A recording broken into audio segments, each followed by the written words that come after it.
Ирланд руу ирэх гэж байгаа хүмүүст дуулгах нэг таатай мэдээ байна. Ирландд ирснийхээ дараа оршин суух эрхийн бичгээс сонгуулах шаардлагатай болдог байсан. What did you say? Ингэж GNIB-га сонгуулахдаа заавал утсаар ярьж авдаг байсан бол одоо тэгэх шаардлагагүй болоод байна. Та Монголд байхдаа оршин суух эрхийн бичгээс сонгуулах цагаан авах боломжтой болчихлоо. Сайхан мэдээ байгаа биз?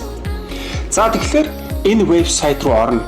Тэгээд аккаунт нээлгэх гэсэн хэсгийг сонгоод мэйл хаягаа оруулаад дараа нь хувийн мэдээлэл оруулаад нэр усаа сайхан зөв бичээрэй. За тэгээд хамгийн чухал хэсэг бол энэ утасны дугаараа оруулах хэсэг. Та Монголд байгаа тохиолдолд Монголын кодыг оруулаад тэгээд утасныхаа дугаарыг бичих.